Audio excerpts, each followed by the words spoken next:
Every child deserves a safe place to call home, but 11-year-old Maya has known only the harsh wilderness of Georgia's dense pine woods. With nothing but her faithful, loyal dog Biscuit and a worn backpack of faded childhood memories, she's learned that adults simply can't be trusted. When Biscuit discovers a bleeding stranger collapsed near an old oak tree, Maya must choose between her own safety and human compassion. The injured man is Ellis Rourke, a reclusive billionaire who has spent decades carefully avoiding any meaningful human connection. Through one desperate night of keeping him alive, two forgotten souls discover something neither expected. But when a lawyer appears months later with shocking news, will Maya's choice transform everything? Before we jump back in, tell us where you're tuning in from, and if this story touches you, make sure you're subscribed because tomorrow I've saved something extra special for you. The morning mist clung to the towering Georgia pines like memories that refused to fade. Maya adjusted the straps of her worn canvas backpack, feeling the familiar weight of everything she owned in this world. Inside, carefully wrapped in a piece of old cloth, lay a faded photograph, the only proof that once, not so long ago, someone had loved her completely. Biscuit, a scrappy terrier mix with one brown ear and one white, pressed close to her leg as they made their way through the undergrowth. His coat bore the scars of countless nights defending their makeshift shelters from raccoons and the occasional coyote, but his eyes held unwavering devotion. Maya had found him as a puppy, abandoned near a dumpster behind the Waffle House where her grandmother used to clean tables. That was before everything changed, before the world became a place where 11-year-old girls learned to sleep with one eye open. "Come on, boy," Maya whispered, her voice barely disturbing the forest silence. Time to check the creek. Their routine had become as natural as breathing. First, the water source, a clear stream that ran year-round, hidden deep enough in the woods that the park rangers rarely ventured this far. Maya had learned to read the water, to know when heavy rains upstream might swell it beyond safety, when the drought of late summer would reduce it to a trickle. Grandmother had taught her that water was life, that everything else came second. The memory of grandmother's voice still echoed in quiet moments like these. "Maya, baby, you listen to the earth. She'll tell you what you need to know." Dolores. Washington had been 73 when the diabetes finally claimed her, but her mind had stayed sharp until the very end. She'd raised Maya from infancy when her daughter, Maya's mother, had chosen the streets and whatever escape they offered over the responsibility of motherhood. Maya knelt beside the creek, cupping the cool water in her palms. Biscuit lapped gratefully beside her, his tail wagging in the one display of carefree joy their harsh life still allowed. The water tasted clean, without the metallic tang that warned of runoff from the highway. Good. They could refill their plastic bottles. Here, as she worked, Maya's mind drifted to that terrible morning 8 months ago when she'd found grandmother still and cold in their tiny apartment. The social worker who came had kind eyes, but spoke in the language of institutions, foster care, group homes, temporary placements. Maya had nodded and agreed to everything right up until the moment she slipped out the bathroom window with Biscuit and her backpack. She'd tried the system once before, when she was 9, and grandmother had been hospitalized for 3 weeks. The foster home had smelled like bleach and disappointment. The older kids took her few possessions. The adults spoke about her like she wasn't in the room, discussing her behavioral issues and adjustment problems. When they'd tried to take Biscuit to the animal shelter, Maya had known she'd never trust them again. The forest, for all its dangers, had proven more honest than the world of concerned adults and their temporary solutions. Here, Maya knew the rules: find water, find shelter, find food, stay hidden, trust no one except Biscuit. Their current camp lay another quarter-mile deeper into the woods, where a fallen oak had created a natural windbreak against a granite outcropping. Maya had spent weeks gathering pine boughs and salvaged tarps, creating a shelter that was invisible from more than 10 feet away. She'd learned to build fires that produced minimal smoke, to store their meager possessions in ways that kept them dry and hidden. The backpack held everything: a change of clothes scavenged from donation boxes, a first aid kit lifted from an unlocked park ranger station, 3 plastic water bottles, a handful of energy bars past their expiration dates, and the photograph. Maya pulled it out now, unfolding the protective cloth with reverential care. The picture showed her at age 7, gap-toothed and grinning, sitting on grandmother's lap in their old apartment. Grandmother's arms encircled her completely, and both their faces shone with unguarded happiness. Maya's hair had been braided with bright yellow ribbons that day. She remembered because grandmother had let her pick them out herself at the dollar store. "Look at us, baby girl," she could hear grandmother saying as she'd shown Maya the developed photo weeks later. "Look how love shows up in a picture. Can't nobody take that away from us." But they had taken it away, hadn't they? Not the love itself, but the safety to express it.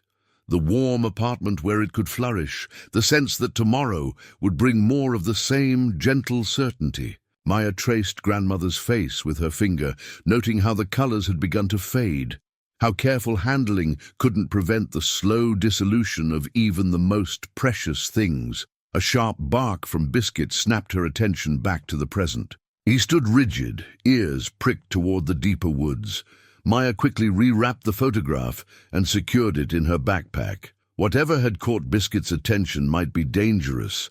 Other homeless individuals didn't always welcome children in their territory, and there were worse things than territorial disputes to worry about in these isolated woods. She'd learned that lesson 3 months ago when a man had followed them from the road, his intentions unclear, but his persistence troubling. Maya had led him in circles for 2 hours before finally losing him near the old quarry. That night, she'd moved their camp 2 miles north and hadn't returned to the original area since. Trust was a luxury Maya could no longer afford.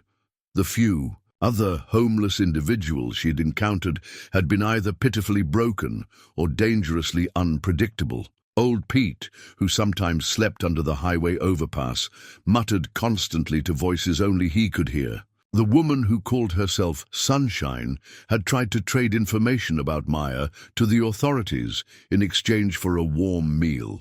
Even the well-meaning volunteers from the church group couldn't understand that their offers of help came with strings attached. Social workers, questions, the inevitable separation from Biscuit. Maya had developed an instinct for reading people's intentions, a survival skill as essential as finding clean water. She could spot the difference between genuine concern and the patronizing pity that preceded unwanted interventions. She'd learned to recognize the practiced kindness of social workers who saw her as a case file rather than a person. The irony wasn't lost on her that in trying to escape the loneliness of the system, she'd chosen the loneliness of isolation. But at least this loneliness was honest. At least she could trust it. Biscuit relaxed, his attention shifting to a squirrel chattering overhead. False alarm. Maya shouldered her backpack and continued their morning rounds. Next came the check of their food sources, the dumpster behind. The gas station on County Road 12, which sometimes yielded wrapped sandwiches past their sell-by date. The apple tree on the abandoned farm property, heavy with fruit in the right season. The spots where previous campers had left behind canned goods. Foraging had become second nature. Grandmother had grown up poor in rural Alabama and had taught Maya to identify edible plants, to distinguish between the mushrooms that nourished and those that killed. "City folks think food only comes from stores," she'd said during their weekend walks in the state park. "But the earth's been feeding people long before there were any buildings." Maya found herself applying that wisdom now in ways grandmother had never intended. Wild onions could flavor the blandest salvaged meal. Sassafras roots made tea that soothed both hunger and anxiety. Pine needle tea provided vitamin C when fresh fruit was scarce. The forest offered sustenance to those who knew how to ask properly. But knowledge and preparation could only stretch so far.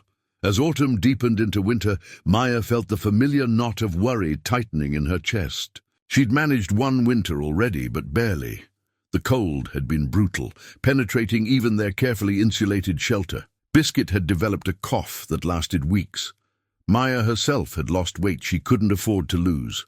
Her growing body demanding nutrition she couldn't consistently provide. The upcoming winter promised to be even harsher. The almanac she'd glimpsed at the library predicted heavy snowfall and extended freezing temperatures. Maya had been trying to gather more supplies, better insulation, additional layers of clothing. But every foray into populated areas increased the risk of being spotted, questioned, reported. Sometimes, in the darkest hours before dawn, Maya wondered if grandmother would understand the choices she'd made. Would she approve of this stubborn independence? Or would she want Maya to accept help, even if it meant giving up control over her own life? The question had no easy answer, and Maya had learned not to torture herself with hypotheticals. Instead, she focused on the immediate needs: water, shelter, food, safety. Everything else was luxury she couldn't afford to consider. As they made their way back toward camp, Biscuit suddenly froze again, his body tense with alertness. This time, his behavior was different. Not the defensive posture of potential threat, but the focused intensity of discovery.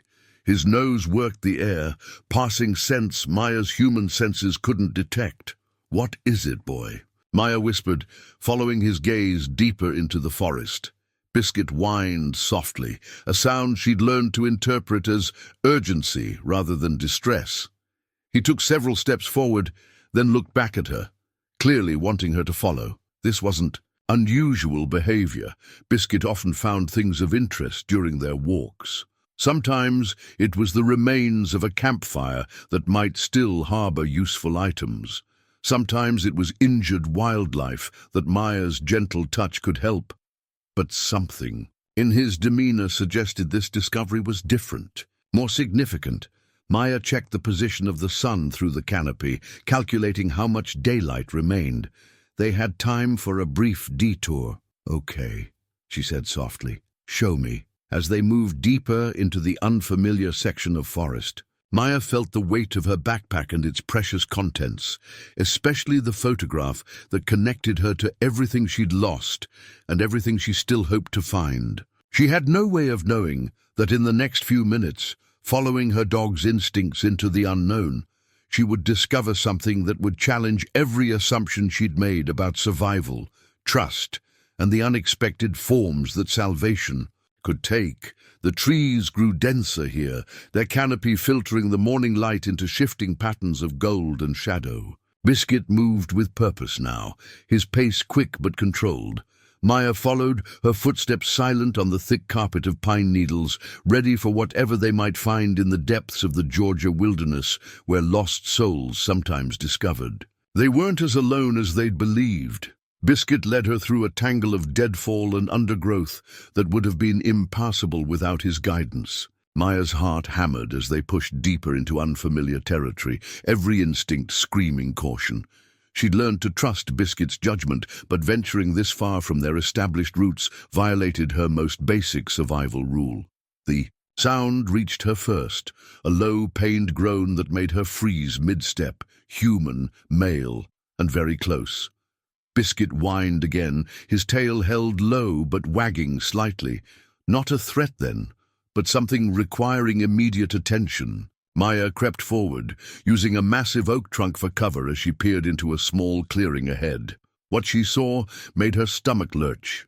A man lay crumpled against the base of an ancient tree, his body twisted at an unnatural angle.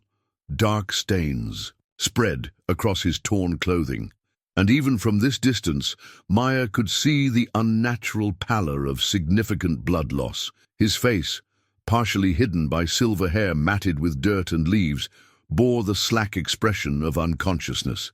Maya's first instinct was to run. Everything grandmother had taught her about survival, everything 8 months on the streets had reinforced, demanded immediate retreat. Strange men in isolated places meant danger. Injured strange men could mean anything: violence, police, questions she couldn't answer. But Biscuit had already entered the clearing, approaching the motionless figure with the careful gait of an animal assessing potential threat. His posture remained alert, but not defensive. Maya watched as he sniffed the man's outstretched hand, then looked back at her with an expression she'd learned to read as pleading. The man groaned again, a sound that seemed to emerge from deep unconsciousness. Not faking then, not a trap, just someone in genuine distress. Maya found herself moving forward before she'd consciously decided to help. Grandmother's voice echoed in her memory. "Baby girl, we help when we can. That's what separates us from the animals." As she drew closer, details emerged that complicated her assessment. The man's clothing, though torn and bloodied, appeared expensive.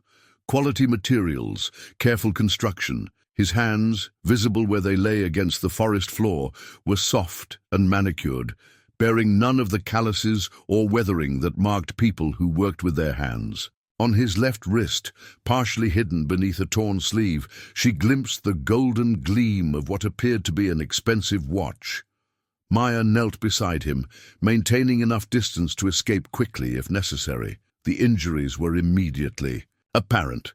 A deep gash across his forehead that had bled extensively, what appeared to be a dislocated shoulder and possibly broken ribs based on his labored breathing. Without medical attention, he would die here. The rational part of her mind catalogued the risks. Helping him meant exposure, questions, possible contact with authorities. If he survived, he would know she existed, know approximately where to find her. If he died, despite her efforts, she could become entangled in an investigation that would end her freedom permanently. But as she watched his chest rise and fall in shallow, irregular breaths, Maya realized the choice had already been made. She couldn't walk away from someone dying, regardless of the consequences to herself. "Biscuit, stay back," she whispered, pulling her small first aid kit from her backpack. The wound on his forehead required immediate attention. Maya had learned basic first aid from grandmother, who'd worked as a home health aide for decades and had expanded that knowledge through careful observation at the free clinic and whatever medical information she could find at the public library. Head wounds bled dramatically, but were often less serious than they appeared. She cleaned the gash as best she could with bottled water and the antiseptic wipes from her kit, then applied pressure with a clean cloth torn from her spare shirt. The bleeding slowed, then stopped. A good sign. No signs of skull fracture, though she couldn't rule out concussion. The shoulder was more problematic. Maya had seen grandmother reset a dislocated joint once, had watched her explain the process to a patient, but attempting it herself felt far beyond her capabilities. She settled for fashioning a makeshift sling from more torn fabric, immobilizing the arm as best she could. As she worked, she became aware of details that deepened the mystery. His hands were indeed soft, with nails that spoke of professional manicures. The torn fabric of his shirt revealed quality she'd only seen in store windows. Fine cotton, careful stitching, mother-of-pearl buttons. And that watch, when she accidentally caught its full gleam, appeared to be genuine gold, with an intricate face that suggested serious value. Rich man lost in the woods. The scenario raised uncomfortable questions. What was someone like this doing so far from civilization, apparently hiking alone without proper gear or emergency supplies? His clothing was wrong for serious outdoor activity. Good quality, but inappropriate for the terrain and conditions. Maya was securing the sling when his eyes opened. For a moment, they stared at each other across the gulf of their different worlds. His eyes were grey-blue, unfocused with pain and confusion, but holding an intelligence that immediately catalogued her presence. Maya tensed, ready to flee. But something in his expression, vulnerable, grateful rather than threatening, kept her in place. "Where?" His voice emerged as a rough whisper, interrupted by a cough that made him wince. "Where am I?" "Georgia Pines," Maya replied carefully, revealing nothing about their specific location. "You're hurt pretty bad." He tried to sit up, then immediately fell back with a groan of pain. "My shoulder." Dislocated, I think. Maybe some broken ribs. You need a hospital. The word hospital seemed to focus his attention. He looked at her more carefully, taking in her appearance, the worn clothes, the practical way she'd organized, her first aid supplies, the alert dog standing guard nearby. You're just a child. Maya bristled. Old enough to keep you from bleeding to death. Something in her tone made him reconsider his approach. I'm sorry. You're right. Thank you for helping me. He paused, pain flickering across his features. I'm Ellis. She almost gave her real name, then caught herself. Call me M. Ellis nodded slightly, respecting her caution. How bad is it, Em? Maya appreciated his directness. Adults usually either talked around the truth or assumed she couldn't handle it. Bad enough. You've lost a lot of blood, and I think you've got internal injuries I can't see without proper medical care. She shrugged, letting him draw his own conclusions. No phone coverage out here, Ellis said, more statement than question. None. And it's a long way to anywhere that has it. Ellis closed his eyes, and for a moment Maya thought he'd lost consciousness again. Then he spoke, without opening them. How long before dark? Maya checked the sun's position through the canopy. 4 hours, maybe 5. Too far to get help before nightfall. Yeah. They sat in silence for several minutes, the weight of their situation settling between them. Maya watched Ellis process the reality of his circumstances, saw the moment when he understood that his survival depended entirely on an 11-year-old girl who had every reason to abandon him. I have some emergency supplies, he said finally. In my pack. Should be around here somewhere. Maya found the backpack 20 feet away, caught in a tangle of briars where it had apparently been thrown during his fall. The pack itself was expensive. Leather, and canvas construction that probably cost more than grandmother's monthly rent had been. Inside, she found items that confirmed her assessment of his background. Energy bars that weren't past their expiration date, a water filter that looked unused, a sleeping bag still in its stuff sack. But the most telling item was a small leather portfolio that had spilled open, revealing business cards and what appeared to be financial documents. Maya couldn't read well enough to understand their significance, but the letterhead looked official and important. She brought the pack back without mentioning what she'd seen. Ellis attempted to inventory the contents, but the effort exhausted him quickly. His breathing remained labored, and Maya suspected internal bleeding was worsening his condition. We need to get you stabilized, she said. I can't move you far, but there's better shelter closer to the creek. You don't have to stay, Ellis said quietly. You've done enough, more than enough. Maya looked at him, this soft-handed stranger, who wore a gold watch worth more than she'd seen in her lifetime, who carried business cards and spoke with the refined accent of education and privilege. Everything about him represented the world that had failed her, the adults who made promises they couldn't keep. But he was also just a man, hurt and afraid, dependent on the kindness of someone he'd never met. And despite everything she'd learned about protecting herself, Maya found she couldn't walk away. Biscuit found you, she said finally. That means something. As if summoned by his name, Biscuit approached Ellis cautiously, sniffing his uninjured hand. Ellis remained still, letting the dog complete his assessment. When Biscuit's tail wagged slightly, Ellis smiled for the first time. Smart dog. Smarter than most people I've met. Ellis laughed, then immediately regretted it as pain shot through his ribs. Fair enough. Maya spent the remaining daylight creating a shelter using Ellis's sleeping bag and tarp, combined with her own supplies. She moved him twice, short distances each time, until they reached a more protected spot near the creek. The exertion cost Ellis dearly.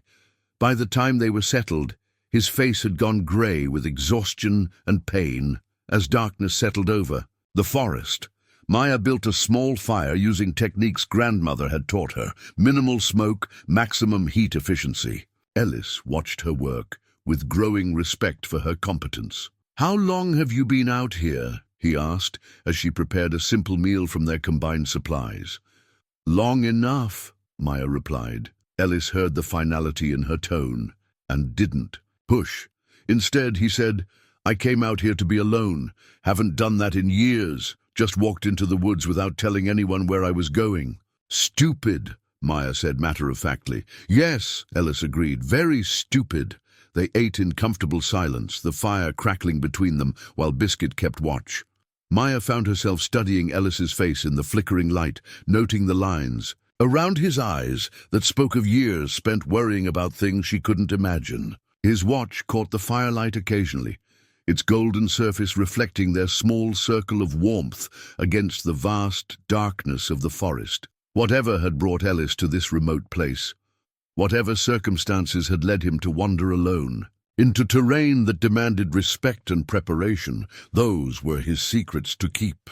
Maya had learned not to ask questions she didn't want answered in return, but as she prepared to take first watch while Ellis slept, she couldn't shake the feeling that this encounter would change everything. The man beside her represented connections to a world she'd deliberately fled, resources and complications she'd taught herself to avoid.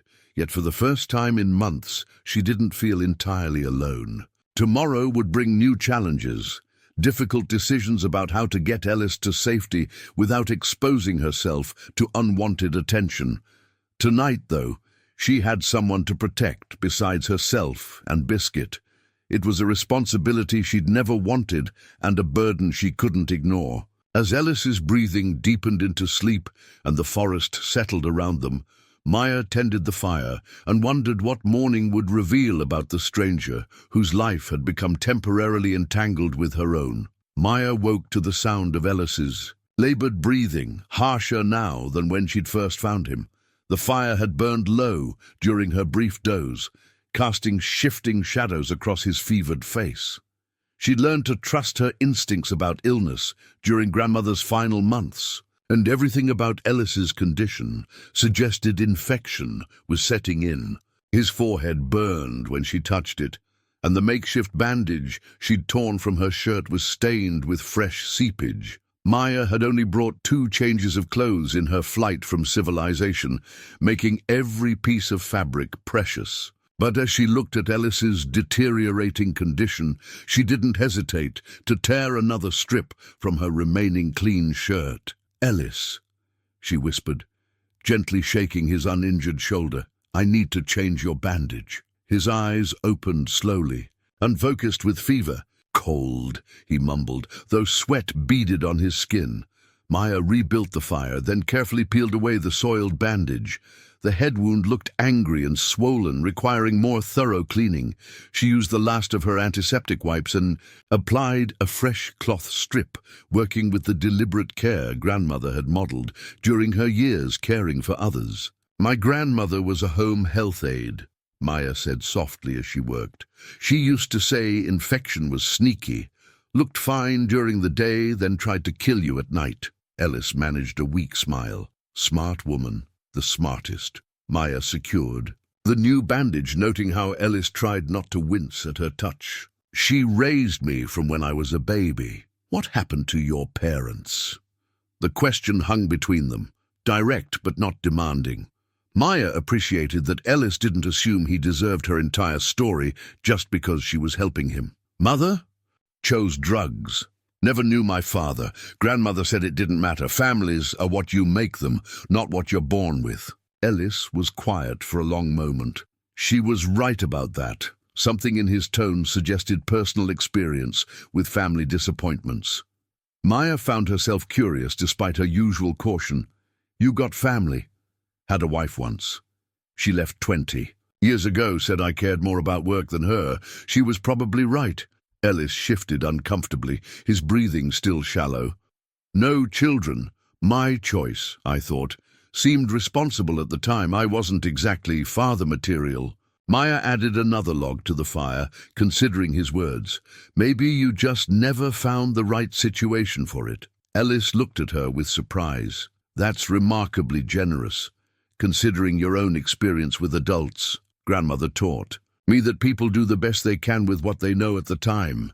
Doesn't mean they can't learn better. Wise woman indeed. Ellis attempted to sit up straighter, then immediately regretted the movement. What else did she teach you?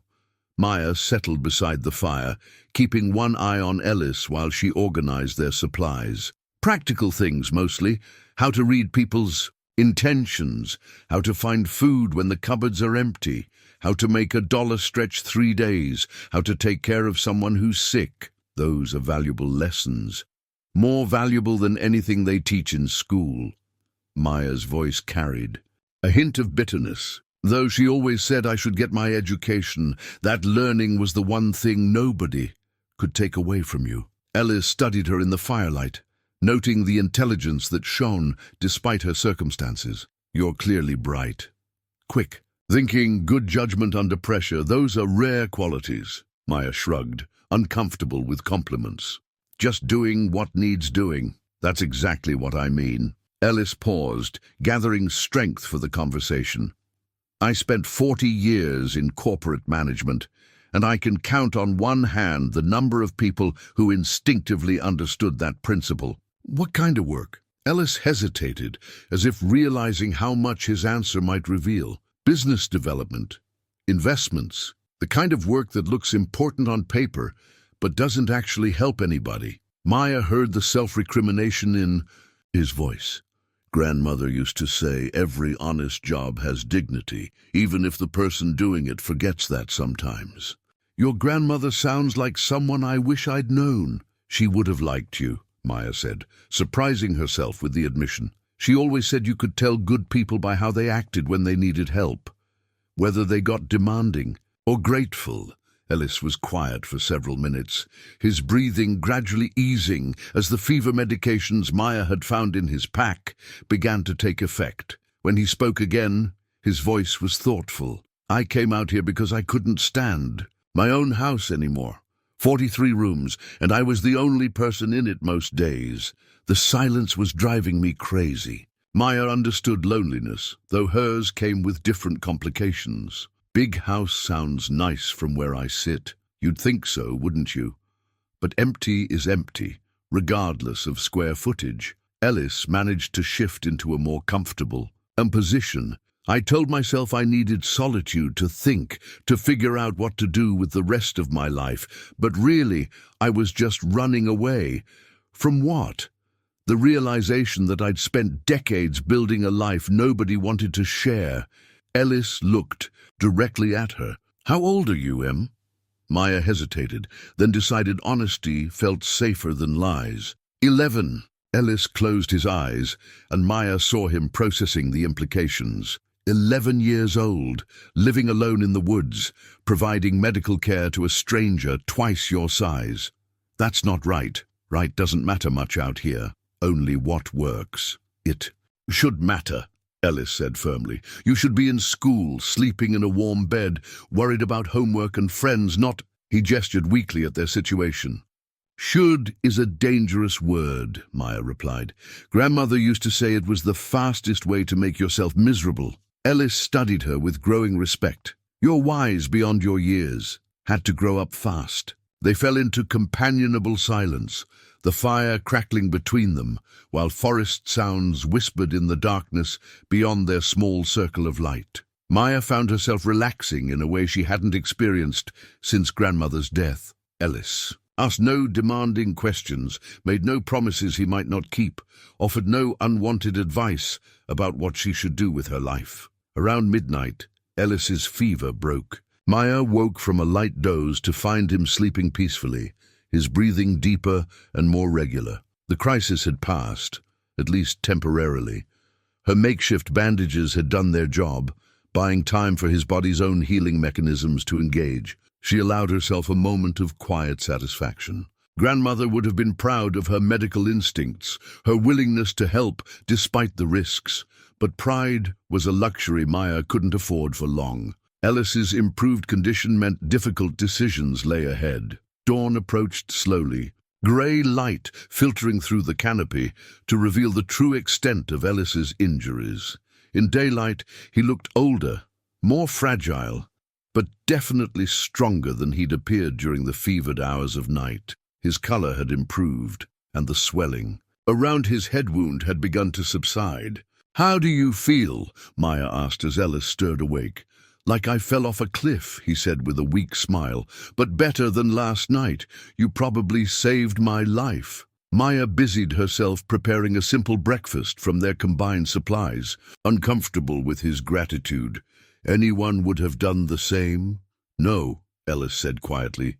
"They wouldn't have. Most people would have been afraid, or assumed someone else would handle it, or decided it wasn't their responsibility." Maya handed him a cup of pine needle tea, sweet with a small amount of honey she'd found in his pack. "Drink this. It'll help." "With the healing." Ellis sipped the tea, his expression showing surprise at its pleasant taste. "You know, in all my years of hiking, I never learned to make tea from pine needles. It's got vitamin C, prevents scurvy." Maya settled beside the fire with her own cup. "Grandmother learned it from her grandmother, who learned it during the Depression. Generational wisdom, the useful kind." Ellis watched Maya organize their remaining food supplies with practiced efficiency.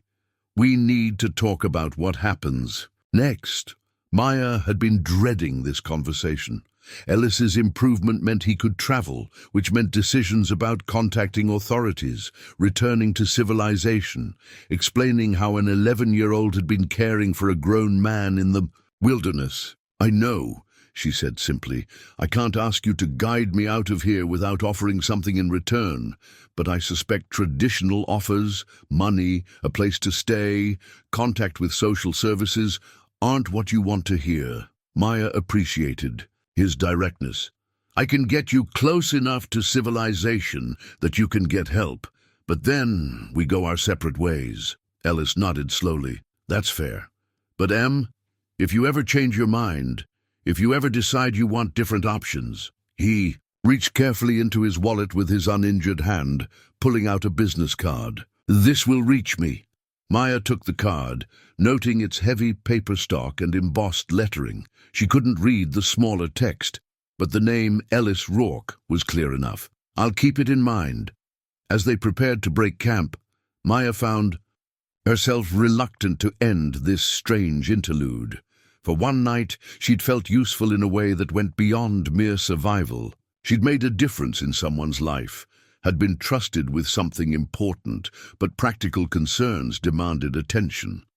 Ellis needed proper medical care, and every hour they delayed increased the risk of complications. Maya began the careful process of packing their supplies, preparing for the journey that would return Ellis to his world and leave her alone with Biscuit once again. The makeshift bandage she removed from Ellis's healing wound went into her pack, not from sentiment, but because clean cloth was too valuable to waste. But as she folded the blood-stained fabric, Maya found herself wondering if this was how connections always worked. Temporary, practical, born of necessity rather than choice. Perhaps that was enough. Perhaps helping someone didn't require permanent attachment or complicated promises about the future. Perhaps kindness could be its own reward, complete in itself, without demanding anything beyond the moment it was given. Ellis's recovery progressed faster than Maya had expected. By their second full day together, he could sit upright for extended periods and walk short distances with her support. The fever had broken completely, and his appetite had returned with encouraging strength. Maya found herself genuinely impressed by his resilience. "You heal fast for someone your age," she observed, as she helped him navigate the uneven ground toward the creek. "Good genes, I suppose. My father lived to 92, sharp as a tack until the very end." Ellis paused to catch his breath, leaning heavily on the walking stick Maya had fashioned from a sturdy branch. He used to say the secret was staying curious about the world. Maya guided him to a flat rock beside the water where he could rest, while she refilled their bottles. What was he curious about? Everything. People, mostly.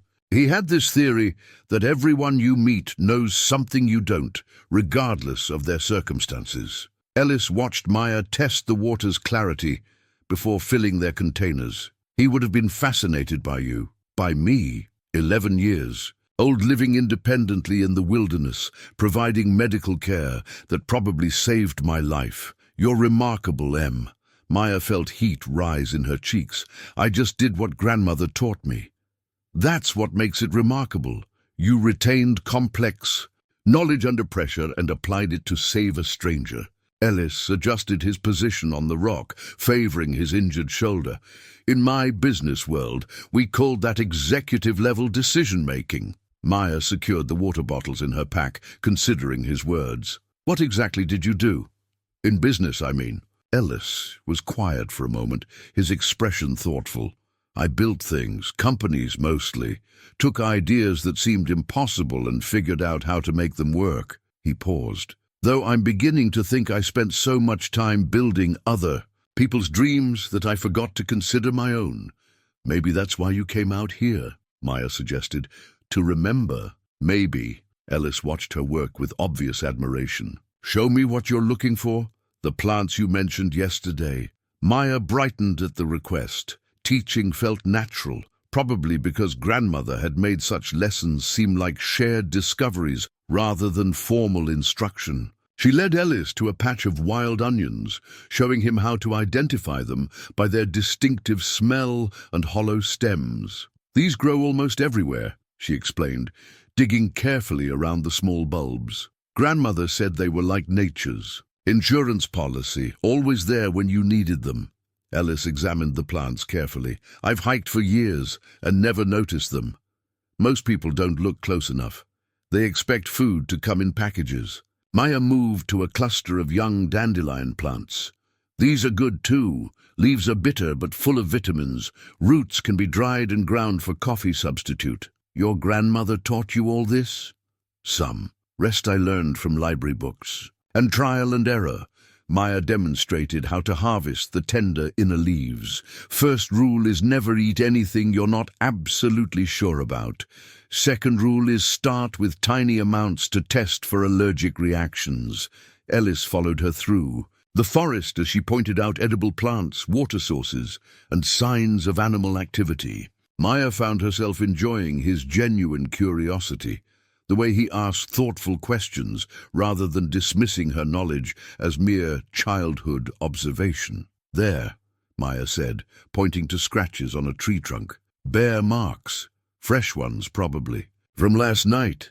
Ellis studied the deep gouges in the bark. How can you tell they're fresh? Color of the wood underneath. Rain hasn't darkened it yet.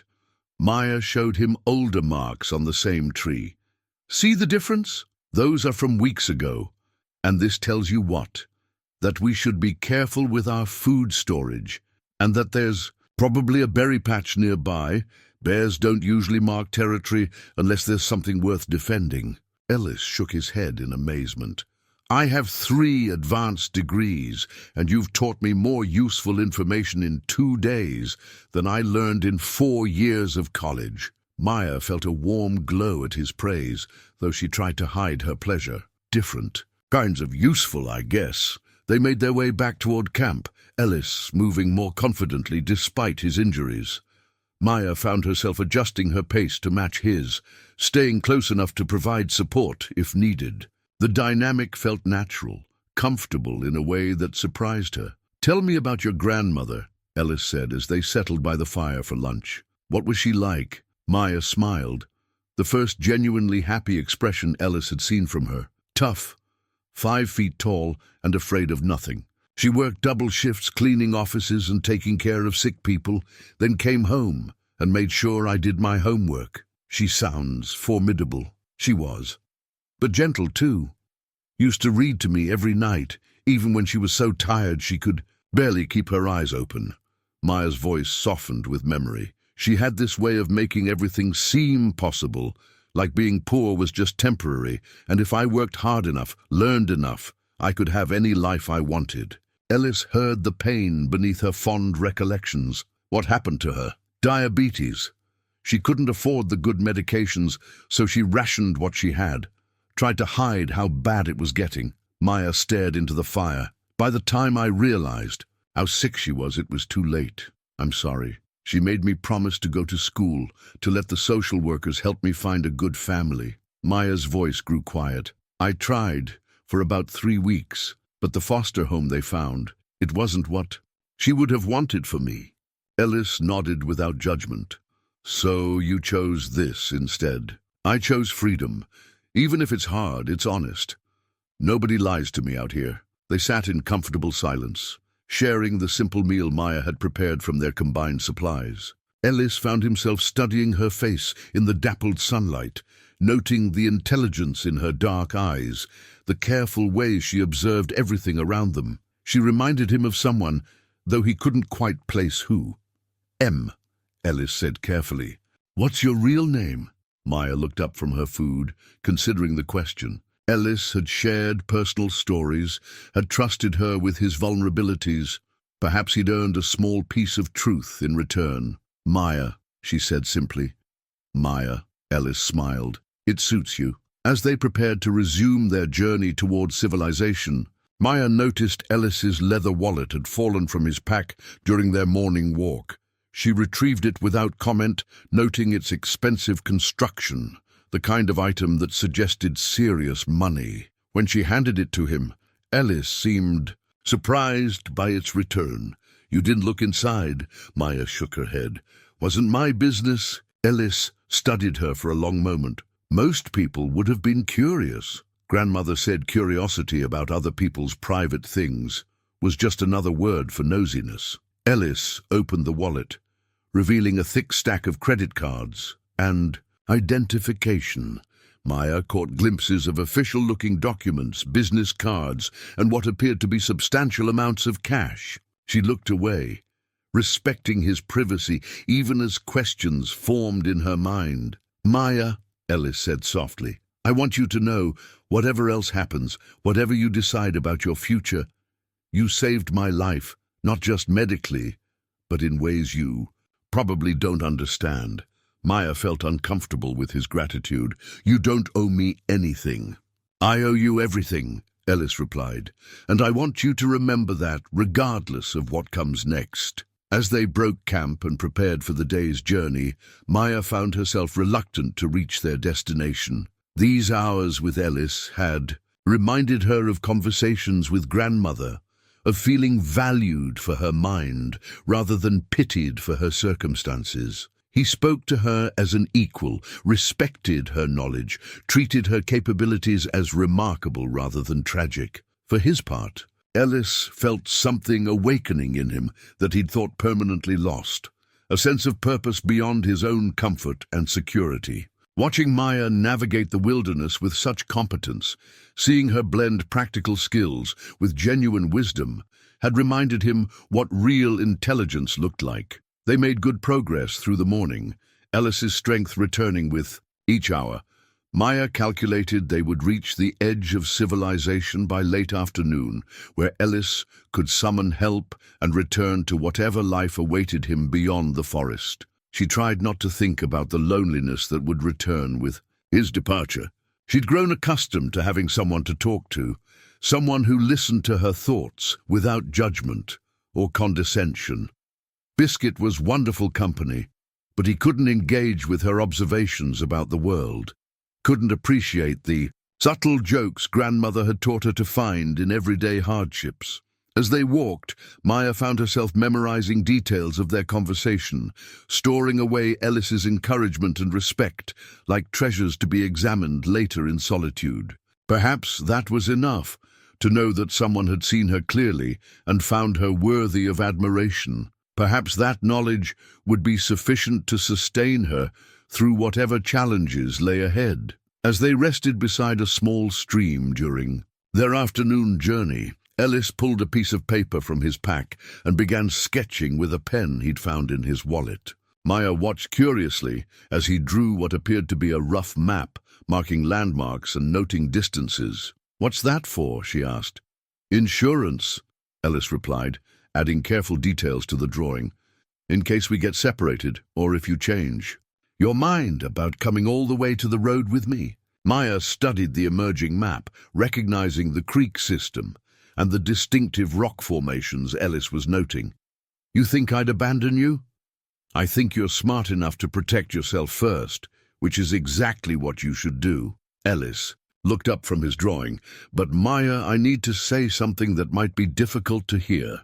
Maya tensed, recognizing the tone adults used when they were about to offer unwanted help. "You can't live in the woods forever," Ellis continued gently. "You're 11 years old. You deserve education, safety, a chance to develop your considerable talents." "I tried the system," Maya said firmly. "It doesn't work for people like me." "What do you mean, people like you?" Maya gestured to herself. "Poor, black, no family connections. Kids like me get shuffled around until we age out with nothing." Ellis set down his pen, giving her his full attention. "You had one bad experience. Wasn't just bad, it was dangerous." Maya's voice carried a bitterness that made Ellis realize how little he understood about her world. The foster family took the state money and spent it on themselves. 3 other kids in the house, all of them older and angry. The parents worked double shifts and left us to fend for ourselves. Ellis waited, sensing there was more. The oldest boy, Marcus, he had ideas about what a scared 9-year-old girl might be willing to do for protection. Maya's matter-of-fact tone couldn't hide the pain behind her words. "When I told the social worker, she said I was probably misunderstanding normal sibling interactions." Ellis felt anger building in his chest, not at Maya, but at a system that had failed her so completely. That should never have happened. But it did. And it happens to lots of kids who don't have other options. Maya picked up a stick and began drawing patterns in the dirt. "Out here, the dangers are honest. Animals that want to eat you, weather that can kill you, people who might hurt you.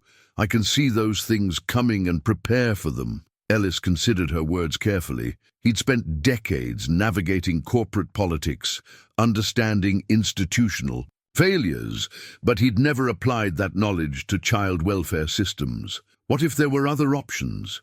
Better options? Like what? Ellis hesitated, uncertain how much to promise. "I have resources, connections. If I could guarantee your safety, ensure you had real choices, would you consider alternatives to living alone in the forest?" Maya studied his face, trying to read his intentions. "What kind of alternatives?" "Education, for starters. You're clearly brilliant, but you need formal learning to develop your potential. Safe housing with people who would value you, not just collect a monthly check." Ellis returned to his map, adding more details as he spoke. "The chance to be a child sometimes, instead of always worrying about survival.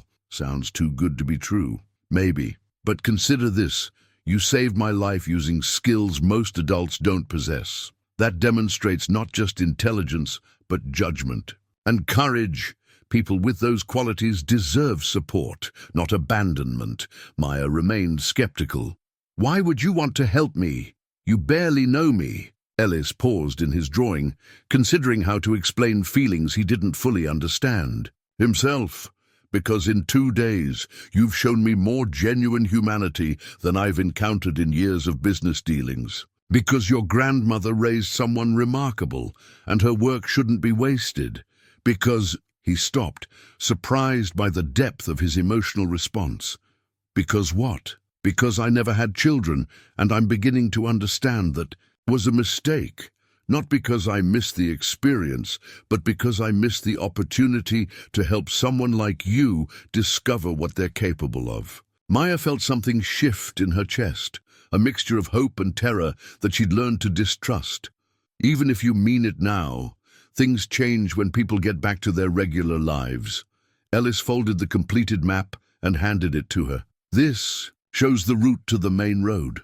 But Maya, I want to make you a different kind of map, one that shows paths to the life your grandmother wanted for you." Maya took the paper, noting the careful attention Ellis had paid to details that would help her navigate safely. The map itself represented trust.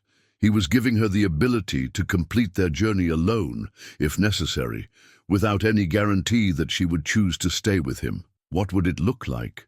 she asked quietly. "This other kind of map." Ellis leaned back against a tree, gathering his thoughts. "First, immediate safety. A place to live with people who understand your history and won't try to rush you into trusting them. Education tailored to your learning style and interests, not just age-appropriate grade placement. Time to heal from everything you've experienced. And then we see what you want to build. College, certainly, if that interests you. Career preparation in fields that challenge your mind. The opportunity to travel, to see how big the world really is beyond these woods. Maya found herself imagining the possibilities Ellis described, but caution held her back. Sounds expensive.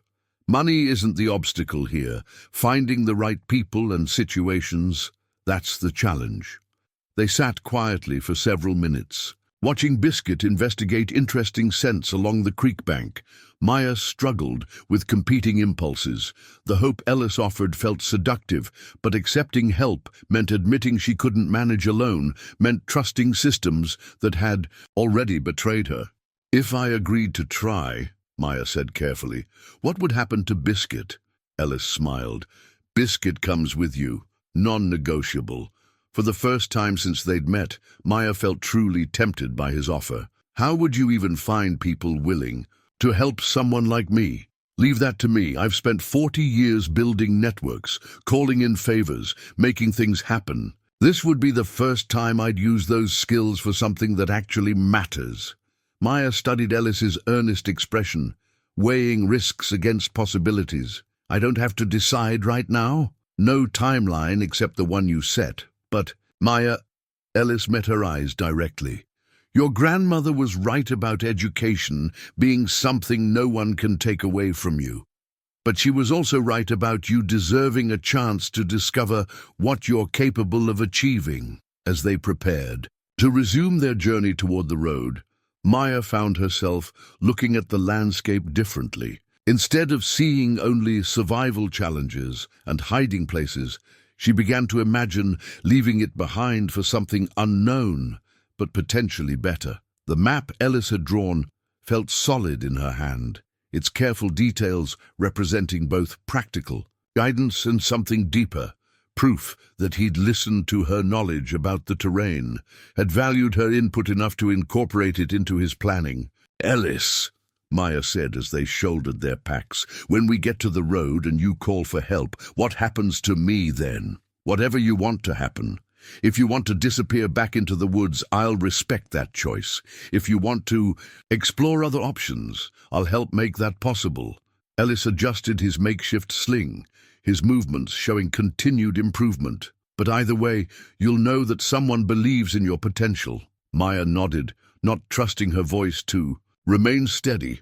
The promise felt too large to accept fully, but Ellis's consistent actions over their time together had begun to erode her reflexive distrust of adult offers. As they walked toward an uncertain future, Maya kept the hand-drawn map close, treating it as more than mere navigation aid.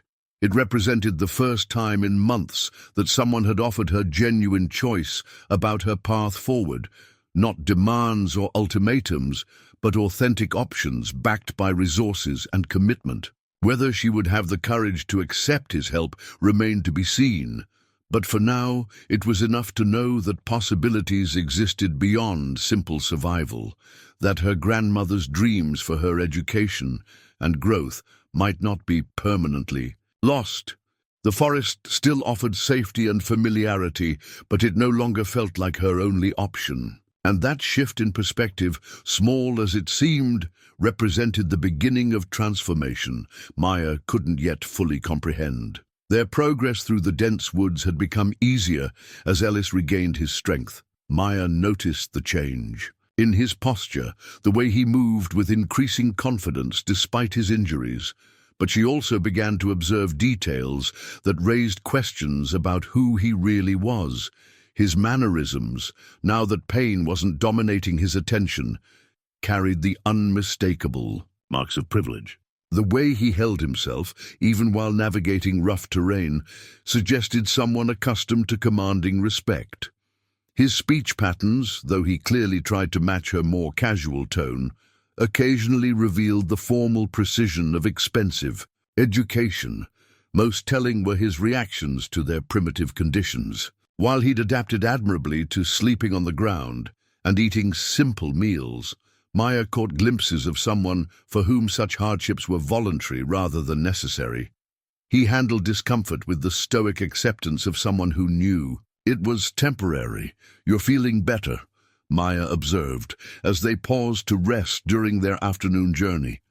Much better, thanks to your care. Ellis adjusted his pack, which he now carried easily despite his healing shoulder. I should be able to make it to the road without assistance. Maya studied his improved condition with mixed feelings.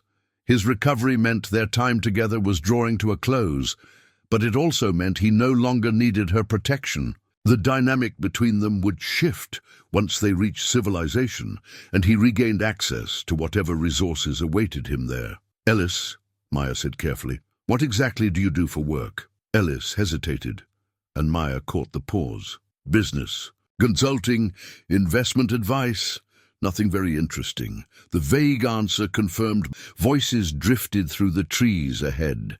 Multiple people moving slowly through the underbrush. Maya immediately shifted into alert mode, gesturing for Ellis to remain quiet while she assessed the potential threat.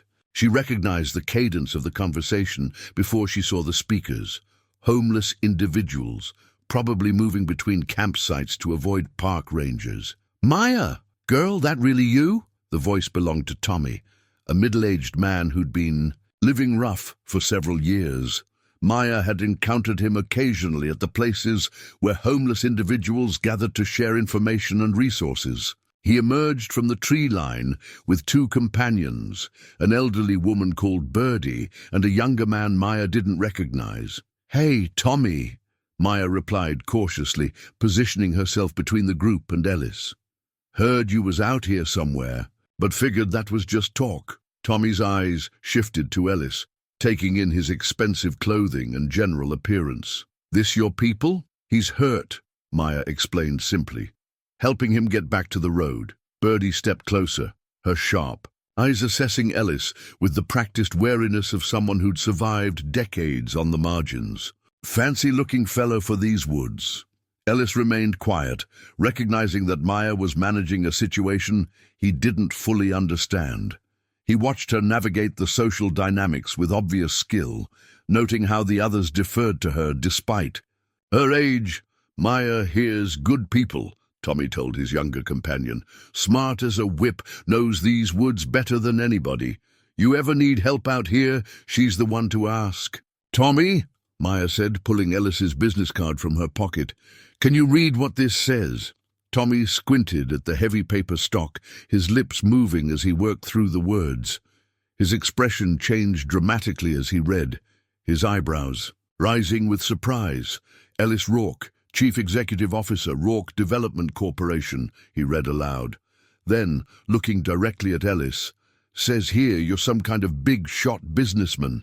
Maya felt the ground shift beneath her. CEO meant serious money, serious power, serious connections to exactly the kinds of institutions she'd learned to distrust. She stepped back instinctively, her hand moving to Biscuit's collar. Is that true? She asked Ellis, her voice carefully. Controlled. Ellis met her gaze directly. Yes. How much money are we talking about? Ellis hesitated, clearly uncomfortable with the question. Enough to live comfortably, Birdie snorted. Honey, comfortable don't require business cards with titles like that. We're talking serious wealth here. Maya felt anger building, not just at Ellis for concealing his identity, but at herself for beginning to trust someone who'd been lying to her from the beginning. What else haven't you told me? Nothing that changes who I am or what happened between us, Ellis said quietly. Everything changes, Maya shot back. Rich people don't just wander alone into the woods. Rich people have security, drivers, people who keep track of them. Rich people can be just as lost as anyone else, Ellis interrupted gently. Tommy and his companions sensed the tension and began backing away. Maya, you need anything. You know where to find us, Tommy said. You be careful, girl. After they disappeared back into the forest, Maya and Ellis stood facing each other in charged silence. Biscuit whined softly, sensing conflict between the two humans he'd come to accept as his pack. You lied to me, Maya said finally. "I withheld information that might have changed how you treated me," Ellis corrected. "Would you have helped a wealthy businessman the same way you helped an injured stranger?" Maya considered the question honestly. "No, probably not. That's why I didn't tell you. I needed help, not the complicated reactions that money brings to every interaction. But now I don't know what's true. Maybe this whole thing was some kind of setup, some rich person's idea of an adventure story." Ellis sat heavily on a fallen log, his energy suddenly seeming depleted. "Maya, I swear to you, my injury was real, my gratitude is real, and my offer to help you is real.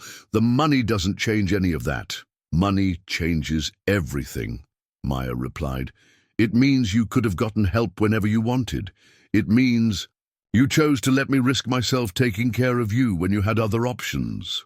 "I didn't have other options. I was unconscious when you found me, remember? And by the time I was lucid enough to think clearly, I was miles from any communication, dependent on someone who'd already saved my life." Maya began pacing, working through the implications. "How much money, Ellis? Tell me the truth this time." Ellis was quiet for a long moment.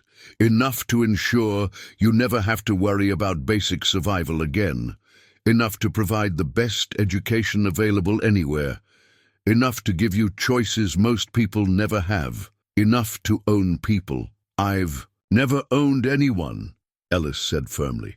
"And I never would." Maya studied his face, trying to separate truth from manipulation. "Why should I believe anything you say now? Because my actions over the past 3 days should count for more than the numbers in my bank account.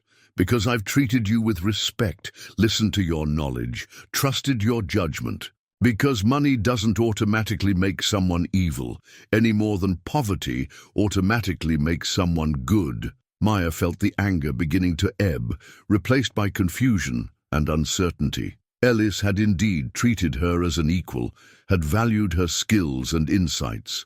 But the revelation of his wealth introduced complications she wasn't prepared to handle. "What do you want from me?" she asked. "Nothing you're not willing to give. But Maya, I want you to understand something. Having money doesn't protect you from loneliness, purposelessness, or the feeling that your life doesn't matter. I came into these woods because I was empty inside, despite having every material comfort imaginable. And you think helping me will fix that?" Ellis considered her question carefully. "I think helping you is the first thing I've wanted to do in years that feels genuinely important. Not because it makes me feel good about myself, but because you deserve better than what life has given you so far." Maya sat on the ground, pulling Biscuit close for comfort. The simple dynamic she'd established with Ellis, two outcasts helping each other survive, had become something far more complicated. His wealth meant power, influence, the ability to transform her life completely. But it also meant he belonged to a world that had repeatedly failed people like her. "I need time to think," Maya said finally. "Of course." Ellis shouldered his pack, moving carefully to avoid aggravating his healing injuries. "But Maya, whatever you decide about accepting my help, please don't let this change how you see yourself. You're remarkable with or without my assistance." As they resumed their journey toward the road, Maya struggled with competing emotions. Ellis's revelation had shattered her comfortable understanding of their relationship, but it had also opened possibilities she'd never allowed herself to imagine. The business card felt different in her pocket now, not just a piece of paper, but a key to resources that could reshape her entire future. Whether she had the courage to use that key, and whether she could trust Ellis despite his concealment of the truth, remained questions she wasn't ready to answer. But for the first time since grandmother's death, Maya found herself genuinely considering a future beyond mere survival, and that shift, terrifying as it was, represented a fundamental change in how she saw her own possibilities. The sound of distant traffic reached them first, a low hum that grew gradually louder as they approached the edge of the forest. Maya felt her chest tighten with each step closer to civilization. Soon, Ellis would return to his world of wealth and power, and she would fade back into the anonymity of survival. They emerged from the tree line at the edge of County Road 12, a two-lane highway that connected the rural areas to the larger towns beyond. Ellis pulled his cell phone from his pack, noting that he finally had signal strength for the first time in days. "Maya," he said, not yet dialing, "before I call for help, I need you to understand exactly who I am and what that means." Maya braced herself for another revelation. Rourke Development Corporation isn't just a business, it's one of the largest private equity firms in the Southeast. We manage billions in assets, own controlling interests in dozens of companies. Ellis met her eyes directly. "When I said I had enough money to help you, I wasn't exaggerating. I have more wealth than I could spend in several lifetimes." Maya felt overwhelmed by the scale he was describing. Billions. Yes, and Maya, I need you to know, I have no family, no children, no close relatives, no one who depends on me or particularly cares whether I live or die. Ellis's voice carried a sadness that had nothing to do with his physical injuries. "I built an empire and forgot to build a life. That's why you came into the woods alone. I was trying to figure out what to do with the rest of my time on Earth. I'm 68 years old, in good health, with decades potentially ahead of me. But I had no sense of purpose, no reason to get up in the morning beyond habit." Maya studied his face, seeing genuine pain beneath the surface. "And now I've met someone who reminds me what courage looks like, what intelligence can accomplish even under impossible circumstances. You've given me something I'd forgotten existed, a reason to use my resources for something meaningful." Before Maya could respond, Ellis activated his phone and dialed a number. "This is Ellis Rourke," he said when someone answered. "I need immediate assistance at my current location." He provided GPS coordinates, then listened briefly before hanging up. "They'll be here within the hour," he told Maya. "Search and rescue medical team, probably some of my corporate security people." Maya felt panic beginning to build. "They'll ask questions about me. Only if you're here when they arrive. You can disappear back into the woods right now, and I'll tell them I made it out on my own." The offer surprised Maya with its generosity. Ellis was giving her the option to vanish without complications, despite everything they'd shared. "Why would you do that?" "Because I understand why you need to stay hidden, and because I respect your right to choose your own path, even if I wish that path included accepting my help." They sat together on a boulder beside the road, waiting for rescue that would separate them permanently, unless Maya decided otherwise. The silence felt heavy, with unspoken possibilities. "Ellis," Maya said finally, "if I did accept your help, what would that actually look like?" Ellis turned to face her completely. "First, immediate safety. I know a family, the Hendersons, who specialize in helping children from difficult circumstances. They're not foster parents in the traditional sense. They're educators who've created a safe space for kids who need time to heal before making bigger decisions. And then, the best private tutoring available, designed around your learning style and interests. Travel, if you want it. See the world beyond Georgia. College preparation at whatever pace feels right. Eventually, if you choose, involvement in my foundation work, so you can help other children in similar situations." Maya felt simultaneously attracted to and terrified by the scope of what he was offering. "What would you get out of it?" Ellis was quiet for a long moment. "The chance to be part of something that matters. The opportunity to honor your grandmother's investment in you. A reason to believe my life has contributed something positive to the world. That's a lot of pressure to put on one person." "You're right, and I don't want you to feel responsible for my sense of purpose. But Maya, I want you to understand, helping you wouldn't be charity. It would be an investment in someone with extraordinary potential." The sound of approaching vehicles interrupted their conversation. Maya could see dust clouds in the distance, multiple cars traveling fast toward their location. Her window for escaping unnoticed was closing rapidly. "I need to go," Maya said, standing abruptly. Ellis nodded, reaching into his wallet to pull out all the cash he carried, several $100s. "Take this." And Maya, he handed her another business card, this one with handwriting on the back. "My personal cell phone number. If you ever change your mind, if you ever need anything, call me, day or night." Maya pocketed the money and card, feeling overwhelmed by the finality of the moment.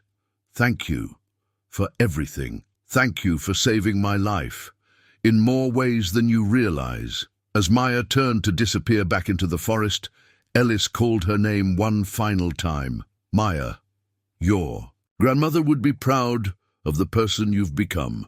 Maya felt tears threatening as she slipped back into the tree line with Biscuit. From her hidden position, she watched the rescue convoy arrive. Multiple vehicles, including an ambulance, several SUVs that screamed expensive security, and what appeared to be a mobile command center. Ellis was immediately surrounded by medical personnel and serious-looking men in suits. Maya watched him submit to examination and questioning, noting how quickly he transformed back into the commanding figure his wealth and position demanded.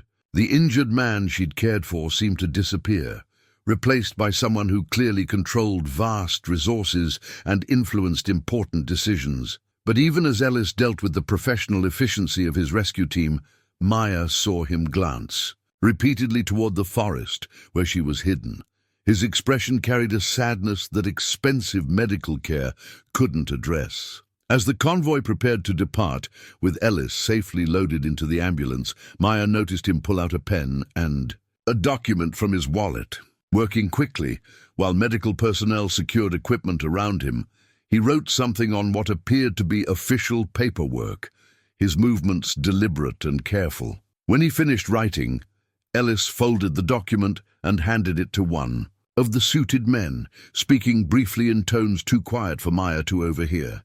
The man nodded seriously and placed the document in a briefcase that he secured with obvious care. Then the convoy was gone, taking Ellis back to his world of boardrooms and billion-dollar decisions. Maya remained hidden until the dust settled and silence returned to the rural highway. Walking deeper into the forest, Maya felt the weight of isolation returning. For 3 days, she'd experienced what it meant to have someone value her knowledge, respect her capabilities, treat her as an equal, despite their vastly different circumstances. Now she was alone again, with only Biscuit for company, facing the approaching winter with the same survival challenges that had dominated her life for months. But something had fundamentally changed. Ellis's offer remained on the table, a possibility she could pursue if she found the courage to trust in something beyond her own resourcefulness. The business card in her pocket represented a connection to resources that could transform her entire future. For now, though, Maya chose the familiar safety of the forest. She would return to her hidden camp, resume her routine of finding food and shelter, prepare for the hard months ahead. But for the first time since grandmother's death, she would do so knowing that alternatives existed, genuine options that didn't require her to sacrifice her dignity or compromise her safety. The handwritten addition Ellis had made to that document remained a mystery she couldn't solve. Whatever he'd written, whatever instructions he'd given to his associate, Maya sensed it represented something significant. But she'd learned not to build hopes on possibilities she couldn't control. Instead, she focused on the immediate needs of survival while carrying new knowledge about her own capabilities. Ellis had seen something remarkable in her, had treated her intelligence and courage as valuable assets rather than surprising anomalies. That recognition, even if it led to nothing more, had given her a different understanding of her own worth. As night fell over the Georgia pines, Maya made camp in a location she'd used before, following routines that had kept her alive through countless previous nights. But this time she carried with her the memory of genuine human connection and the knowledge that somewhere beyond the forest someone believed in her potential for a different kind of life. 3 months had passed since Maya watched Ellis disappear. In that convoy of expensive vehicles, autumn had surrendered to winter's harsh embrace, and Maya found herself struggling against cold that penetrated even her carefully constructed shelter. The approaching Christmas season meant increased patrols by park rangers and social workers, forcing her to move camps more frequently. She'd thought about Ellis's business card countless times, pulling it from her pocket during the darkest moments, when hunger gnawed at her stomach and exhaustion made every step feel insurmountable. But each time she considered calling him, practical fears overwhelmed her impulses toward trust. Ellis belonged to a world of power and institutions, and Maya had learned too well how such worlds operated. The card remained unused, though she'd memorized every detail of his handwritten phone number.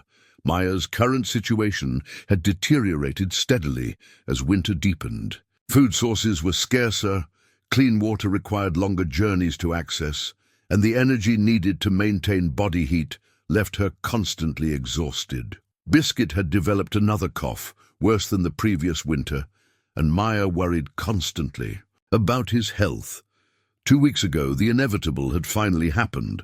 A park ranger had spotted their camp during an early morning patrol, triggering a series of events Maya had dreaded. Social services had been called, and despite Maya's attempts to flee, they'd tracked her to a temporary shelter near downtown Savannah. The Beacon Street shelter wasn't the worst place Maya had encountered, but it represented everything she'd tried to avoid: institutional care, loss of autonomy, separation from Biscuit, and the constant threat of being transferred to foster care. She'd been there 12 days now, sleeping in a narrow bunk surrounded by other displaced individuals while navigating the complex bureaucracy of her case. Mrs. Rodriguez, the shelter director, had proven more understanding than most authority figures Maya had encountered. She'd allowed Biscuit to stay, recognizing that separating them would likely drive Maya to run again. But patience and understanding couldn't change the fundamental reality. Maya was a minor without legal guardians, and the state had responsibilities that couldn't be indefinitely postponed. "Maya?" Mrs. Rodriguez called from the shelter's main office. "Can you come here, please? There's someone who needs to speak with you." Maya's stomach clenched with familiar anxiety. Official visitors usually meant bad news: court dates, foster, placement meetings, psychological evaluations designed to determine her best interests without consulting her actual preferences. She found Mrs. Rodriguez standing beside a man in an expensive suit who looked distinctly out of place in the shelter's modest surroundings. He carried a leather briefcase and had the bearing of someone accustomed to handling important matters. "Maya, this is Mr. Patterson," Mrs. Rodriguez said carefully. "He's an attorney who says he has some information for you." Patterson extended his hand formally. "Miss Washington, I'm James Patterson from Patterson, Hughes and Associates. I represent the estate of Ellis Rourke." Maya's heart stopped. "Estate? I'm afraid Mr. Rourke passed away 2 weeks ago," Patterson said gently. "Natural causes, a heart attack in his sleep. But before his death, he made certain legal arrangements that concern you directly." Maya felt the world tilting around her. Ellis was dead. The one person who'd seen her potential, who'd offered her genuine alternatives to survival mode existence, was gone. She gripped the back of a chair to steady herself. "I don't understand," she whispered. Patterson opened his briefcase and withdrew. A thick manila envelope with official seals and letterhead. "Mr. Rourke amended his will shortly after his return from what I understand was a hiking accident. You are named as his primary beneficiary." The words made no sense. Maya stared at the envelope as if it might contain something dangerous. "Beneficiary of what?" "His entire estate, Miss Washington. Approximately $45 million in assets, including his primary residence, investment portfolios, and controlling interest in Rourke Development Corporation." Mrs. Rodriguez sat down heavily, her face showing shock that mirrored Maya's own feelings. Other shelter residents, drawn by the unusual nature of the conversation, had gathered in the doorway, listening with growing amazement. "That's impossible," Maya said flatly. "I barely knew him." Patterson consulted a document from the envelope. "Mr. Rourke left a letter explaining his decision. Would you like me to read it?" Maya nodded, unable to form words. Patterson unfolded a handwritten letter and began reading in his professional tone. "To Maya Washington, who saved my life in more ways than one. By the time you hear these words, I will be gone, but my gratitude for your kindness will live on through this gift. You demonstrated courage, intelligence, and compassion under circumstances that would have broken most adults. Your grandmother raised someone extraordinary, and her work deserves to be honored."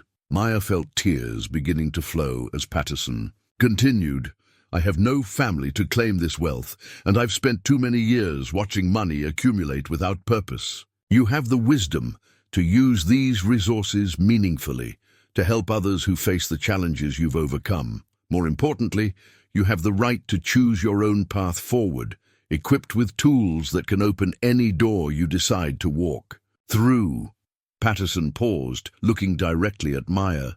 "There's more, but perhaps you'd prefer to read the rest privately." Maya wiped her eyes, struggling to process the magnitude of what she was hearing. "This isn't real. Things like this don't happen to people like me." "I assure you, it's completely legal and binding," Patterson replied. "Mr. Rourke was very specific about his intentions. He also established a trust fund to ensure you have immediate access to resources while the larger estate transfers are completed." "How much immediate access?" Mrs. Rodriguez asked, her social worker instincts engaging. $500,000, available within 48 hours. The remainder will transfer once all legal requirements are satisfied, probably within 6 months. Maya sat down hard on the nearest chair, her mind reeling. $500,000 was more money than she'd ever imagined possessing. 45 million was a number so large it felt like fantasy. Tommy, who'd been staying at the shelter since the weather turned cold, stepped forward from the group of listening residents. "Maya, girl, you remember me telling you that good things happen to good people. This is what I was talking about." Other residents began murmuring among themselves, expressions of amazement, happiness for Maya, and the kind of hope that comes from witnessing someone escape circumstances they all recognized. "Miss Washington," Patterson continued, "Mr. Rourke also left specific instructions about your transition. He'd arranged for a family, the Hendersons, to provide temporary guardianship if you choose to accept it. They're educators who specialize in helping young people from difficult backgrounds." Maya remembered Ellis mentioning them during their conversations in the forest. "What if I don't want any of it?" Patterson looked surprised. "You can certainly refuse the inheritance, though I should mention that Mr. Rourke anticipated that possibility. He left instructions that if you declined, the entire estate should be liquidated and distributed among homeless shelters and educational programs for at-risk youth." The weight of that responsibility settled on Maya's shoulders. $45 million could transform countless lives, could provide resources for children facing the same desperate circumstances she'd experienced. Refusing Ellis's gift wouldn't just affect her, it would deny help to hundreds or thousands of others. "I need time to think," Maya said finally. "Of course, but Miss Washington, there are practical considerations. The media will likely learn about this story within days. Wealthy businessman leaves fortune to homeless child. You'll need protection from attention that could be overwhelming." Maya felt panic rising. Media attention? Mr. Rourke was a prominent figure. His death and the unusual circumstances of his will are newsworthy. The Hendersons' home offers privacy and security while you adjust to your new circumstances. Mrs. Rodriguez leaned forward. "Maya, this could be the answer to everything we've been trying to figure out. Stable housing, educational opportunities, financial security. "And the end of my freedom," Maya interrupted. "Rich people don't get to just disappear when things get complicated." Patterson nodded, understanding. "That's true to some extent. But wealth also provides options for privacy and autonomy that most people never have. You could travel anywhere, live anywhere, pursue any education or career that interests you." Maya looked around the shelter, at the cramped conditions, the other residents whose lives had been shaped by poverty and abandonment, the dedicated staff who did their best with inadequate resources. Ellis's gift could change everything, not just for her, but for countless others in similar situations. But accepting it meant stepping into a world she didn't understand, taking responsibility for resources that could influence major decisions affecting many lives. It meant trusting systems she'd learned to fear, depending on people she didn't know. "Can I see the rest of his letter?" Maya asked. Patterson handed her the document, and Maya read Ellis's final words to her. "Maya, I know you'll be afraid to accept this gift. Fear is reasonable. Great responsibility should be approached with caution. But remember that your grandmother prepared you for whatever challenges you choose to face. Trust your instincts. Trust the people who prove themselves through actions rather than words, and trust that you have the wisdom to use these resources well. The choice is entirely yours, but know that whatever you decide, you have already given me the greatest gift possible, the knowledge that my life mattered to someone who embodies the best of human nature." Maya folded the letter carefully, feeling the weight of Ellis's trust and expectation. $45 million represented freedom and responsibility in equal measure. It could provide security she'd never known, and opportunities she'd barely dared to imagine, but it also meant accepting that her life would never again be entirely her own, that she would be accountable to Ellis's memory and to the countless people his resources could help. "I'll need to meet these Henderson people," Maya said finally, "and I want to understand exactly what accepting this inheritance means, all the legal obligations, all the responsibilities, all the ways my life would change." Patterson smiled for the first time since arriving. "Mr. Rourke said you would approach this decision thoughtfully. I think he would be very proud of how you're handling this moment." As Maya looked around the shelter one more time, she realized that regardless of her decision, this conversation had changed everything. She could never return to the simplicity of mere survival, never again see herself as powerless against circumstances beyond her control. Ellis had given her something more valuable than money. He'd given her the power to choose her own future and the resources to help others choose theirs as well. The keys felt impossibly heavy in Maya's palm as she stood before the wrought iron gates of Ellis's estate. Mrs. Henderson, her temporary guardian, waited patiently in the car while Maya gathered courage to enter the property that now belonged to her. "Take all the time you need," Mrs. Henderson had said when Maya requested this visit. "It's important that you see everything before making final decisions about the inheritance." Maya inserted the ornate key into the gate's electronic lock system, and the massive barriers swung open silently, revealing a curved driveway that disappeared among towering live oaks draped with Spanish moss. The house itself remained hidden from view, but Maya could sense its presence, something substantial waiting in the distance. Biscuit trotted beside her as they walked the quarter-mile drive, his tail wagging with curiosity about this new territory. Maya found comfort in his presence. Whatever else changed in her life, Biscuit would remain constant. When the mansion finally came into view, Maya stopped walking entirely. The house rose before her like something from a movie. 3 stories of elegant architecture, combining classical columns with modern glass, surrounded by perfectly manicured gardens that probably required a full-time staff to maintain. The structure was beautiful, imposing, and utterly foreign to anything Maya had ever imagined calling home. 43 rooms, Ellis had said. Maya counted visible windows and tried to envision the space such a number represented. Her entire shared existence with grandmother had played out in 4 rooms. Her forest shelter had been barely large enough for her and Biscuit to sleep comfortably. The front door key was smaller than the gate key, but equally ornate, crafted from what appeared to be solid gold. Maya turned it in the lock and stepped into an entrance hall that could have housed several families. Marble floors reflected light from a crystal chandelier that hung 2 stories above her head. A curved staircase swept gracefully to the upper levels, its banister polished to mirror perfection. Original oil paintings lined the walls, landscapes, and portraits that Maya suspected were worth more than most people earned in lifetimes. "Hello?" Maya called softly, her voice echoing in the vast space. No response.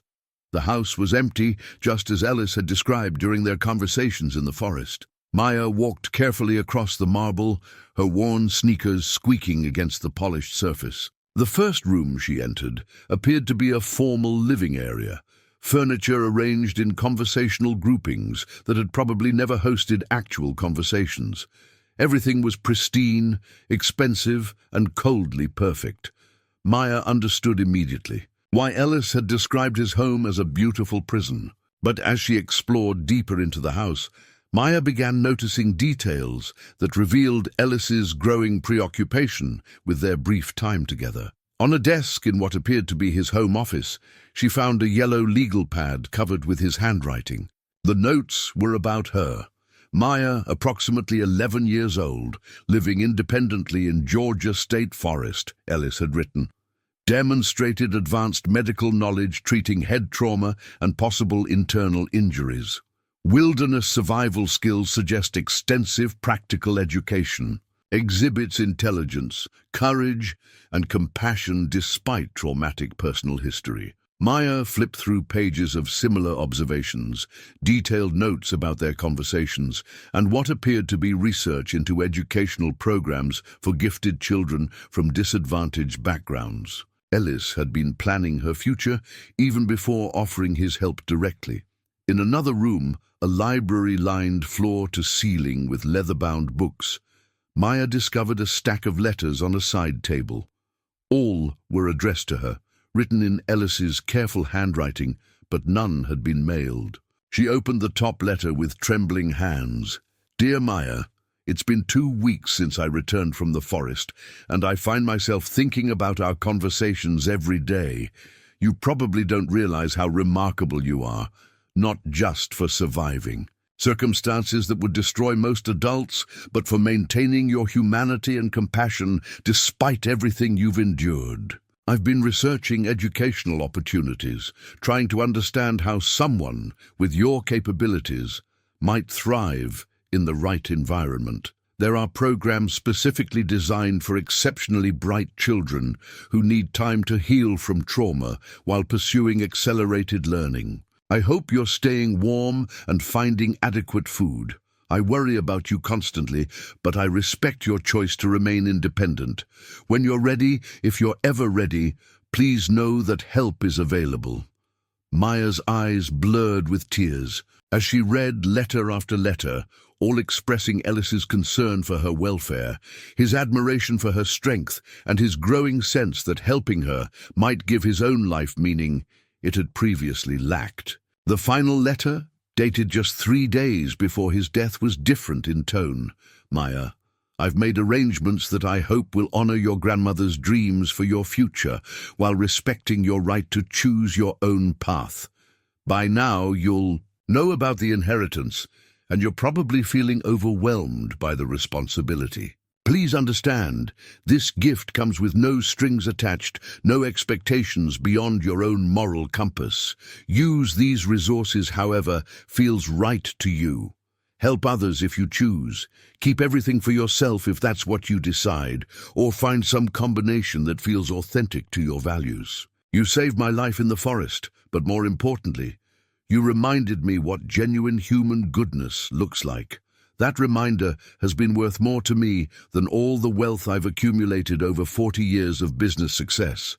Whatever you choose, know that you have already given me the greatest gift possible. Proof that kindness and courage still exist in this world, even under the most difficult circumstances." With deepest respect and affection, Ellis Meyer sat in Ellis's leather chair, surrounded by his books and his thoughts about her future, crying for the loss of someone who'd seen her potential when she'd barely dared to hope for basic survival. The house around her represented security beyond anything she'd ever imagined, but it also represented responsibility that felt crushing in its magnitude. $45 million could transform thousands of lives, could fund educational programs, and homeless shelters and medical clinics that might prevent other children from experiencing the abandonment she'd endured. But did she have the wisdom to make such decisions? Did an 11-year-old girl who'd spent months living in the woods possess the knowledge necessary to manage resources that could influence so many lives? Maya walked through more rooms, a dining area that could seat 20 people, a kitchen equipped with professional-grade appliances, bedrooms furnished with antiques that belonged in museums. Each space was beautiful and empty, designed for a life Ellis had never actually lived. In what appeared to be Ellis's personal bedroom, Maya found a photograph on the nightstand that made her catch her breath. It showed Ellis sitting beside their campfire in the forest, taken with what must have been his phone during one of their conversations. Maya was visible in the background, tending to Biscuit while Ellis recovered from his injuries. Someone had printed and framed the photo, placing it where Ellis would see it every morning and every night. Maya traced the image with her finger, remembering that moment when two lost souls had found temporary comfort in each other's company. The photograph crystallized her understanding of what the inheritance really represented. Not charity, not pity, not even gratitude for medical care, but Ellis's belief that their connection had been meaningful enough to build a future upon. Maya pocketed the photo and walked back through the mansion, seeing it now not as an overwhelming burden but as a tool, something Ellis had left her to use in whatever way felt right. The keys in her hand represented more than access to luxury. They represented choice, opportunity, and the responsibility to honor both Ellis's memory and her grandmother's dreams for her education and growth. As she prepared to leave, Maya made her decision. She would accept the inheritance, but she would use it to create something Ellis and grandmother would both approve of. A life that balanced personal growth with service to others, security with purpose, private healing with public good. The mansion would become home, but it would also become something more. Maya already had ideas about how 43 rooms might be used to help other children who needed safe spaces to heal and grow. Walking back down the curved driveway with Biscuit at her side, Maya felt the weight of the keys differently now. Still heavy with responsibility, but balanced by possibility and purpose that made the burden feel manageable. Ellis had given her the power to choose her own future. Now she would honor that gift by choosing wisely. Maya was preparing to leave the mansion when she noticed a door she'd missed during her initial exploration, a study tucked behind the main library. Inside, she found Ellis's personal computer still powered on, its screen displaying a folder labeled "For Maya" with a video file timestamp dated just 2 days before his death. With trembling fingers, Maya clicked on the file. Ellis's face appeared. On the screen, looking older and more fragile than she remembered from the forest, but his eyes held the same warmth that had made her trust him despite her instincts toward caution. "Hello, Maya," his recorded voice said. "If you're watching, it means I'm gone and you've learned about the inheritance. I wanted to explain my decision in my own words so you'd understand this isn't some wealthy man's whim or a publicity stunt." Maya settled into the desk chair, Biscuit curling up at her feet as Ellis continued speaking from beyond death. "I've had weeks to think about our time in the forest, and I keep coming back to the same realization. You saved my life, but more than that, you showed me what life could be like when it has real purpose. For 40 years, I accumulated wealth without understanding why. Meeting you gave me the answer." Ellis paused on screen, gathering his thoughts. I never had children, Maya, and I told myself that was by choice. But sitting here now, remembering how it felt to be cared for by someone who expected nothing in return, I understand what I missed. You have the qualities I would have hoped for in a daughter: courage, intelligence, compassion, strength. Maya felt tears beginning to flow as Ellis's words reached across death to comfort fears she hadn't known how to express. I know you're probably feeling overwhelmed by the responsibility I've placed on you. That's natural and appropriate. Anyone who inherits this much should feel the weight of it. But Maya, I've watched you make life and death decisions with wisdom that most adults never develop. I trust your judgment completely. Ellis shifted in his chair, and Maya noticed how he seemed to be looking directly at her through the screen, as if he could see her reaction. "There's something else I want to show you," Ellis said, standing and moving the camera to focus on an easel positioned near the window. Maya gasped when she saw what Ellis revealed, a painted portrait showing Ellis and Maya sitting together by their forest campfire, but reimagined as if they were family. The artist had captured the warmth of their relationship, the mutual respect and affection that had developed during their brief time together. But more than that, the painting depicted them as Ellis had come to think of them, as father and daughter finding each other despite the unlikely circumstances. "I commissioned this painting from memory," Ellis's voice continued from off-camera. "The artist thought I was crazy, asking for a family portrait with someone I'd only known for 3 days. But Maya, those 3 days taught me more about love and connection than the previous 68 years combined." Ellis returned to his chair, his expression showing a peace Maya hadn't seen during their forest conversations. "I'm not leaving you this inheritance out of guilt or obligation. I'm leaving it to you because you're the daughter I never had the wisdom to want when I was younger. You're my family, Maya, in every way that matters." Maya sobbed openly now, grief and love and overwhelming gratitude combining into emotions too complex to separate. Ellis had seen her not as a project to be fixed or a charity case to be pitied, but as family worth investing in, worth believing in, worth loving. "Use these resources however feels right to you," Ellis continued. "But Maya, please remember, you don't have to carry this burden alone. The Hendersons will help you navigate the practical aspects of wealth. The lawyers and accountants will handle the complex financial management. Your job is to remain true to the values your grandmother taught you, while growing into the remarkable woman I know you'll become." Ellis was quiet for a moment, his expression growing thoughtful. "I've left detailed plans for a foundation focused on helping homeless children access education and safe housing. If that interests you, the framework is ready to implement.